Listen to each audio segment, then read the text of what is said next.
Glory to Jesus Christ. Glory forever. Since we are celebrating victory over iconoclasm, or victory that we can have icons in the churches and in our homes, I decided to reflect on why icons are so important in our day-to-day life.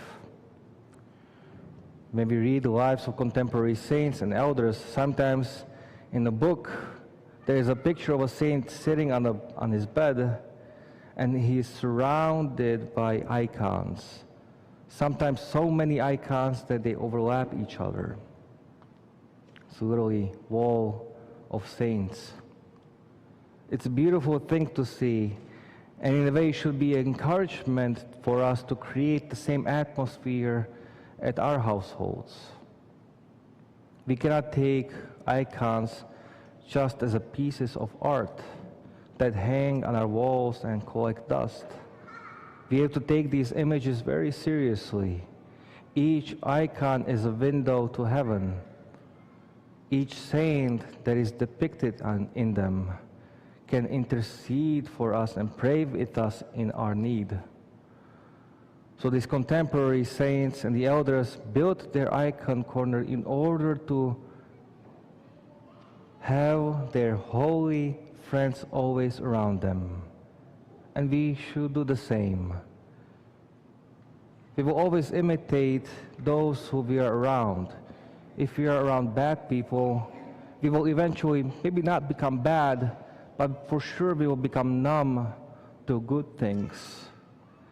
If we are around good people, we will strive to be better. If we are around saints, we have high potential to become holy.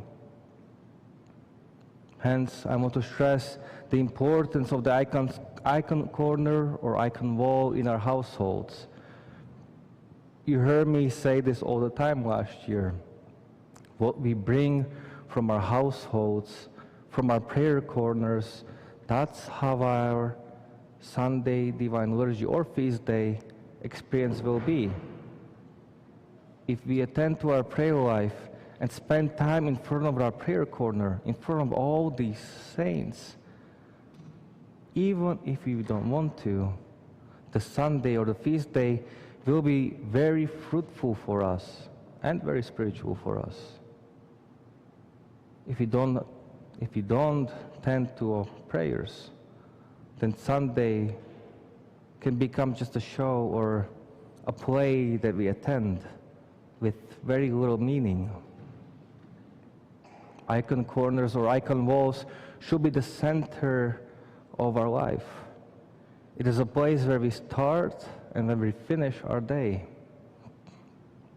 If it's possible, the icon corner should be placed on the eastern side of the household.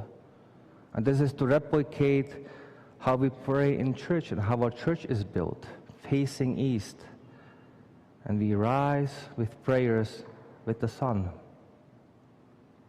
The icon corner should be the most accessible, or should be in the most accessible or most lived room of our house.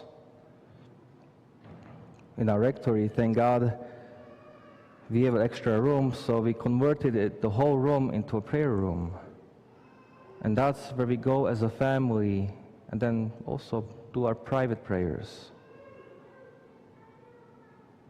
It is a habit that we want to instill firstly in us and then in our kids, that after waking up, first we go pray and then brushing teeth, which is more difficult to do than you think. And then breakfast and other activities. Our icon corner should grow with our spiritual life. We should have basics, the crucifix, the Mother of God, Christ. But then we should slowly expand it. First, we should have our patron saint, after who we are named for. If there is no saint like this, well then maybe somebody who we consider as our spiritual father or spiritual mother. And then when we read lives of saints, or if we hear of a saint that has moved us to pray, to fast, to do any kind of this spiritual exercise, then it's good to have an icon of that saint so we can pray to him or her. Many suffer with sicknesses, and there are many saints who fought tough health battles and won. Or maybe their prayer was strong, so strong that their prayers healed somebody. So it's not bad to have a healer between our friends. Many suffer with passions which sometimes make their life hell. And the most beautiful thing is that when a person fights with this passion and finds a saint who struggles with the same passion and overcame it, when they receive the icon, when the icon is blessed, and usually with a constant prayer to that saint, a little miracle happens. A healing comes which can prevent a person from falling into the passion again. Each one of us should have a church patron in our prayer corner. It should be our daily task to pray to that saint. So that saint prays for our church. So the saint make our church God-pleasing, so he can protect it and grow it. Look, it's not just the priest's responsibility to pray for the church. It's up to each of you. The more prayers we pray for the saints, the more beautiful we are. If we develop personal devotion to a certain saint that is our spiritual hero, we should have an icon of that saint. Because if we don't, we will forget about that saint. We will forget that what he has done for us at that very moment. I think we got the point.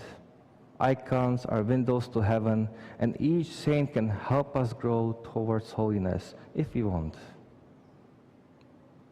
And this is not just about icons. It's about creating good habits, mainly for ourselves.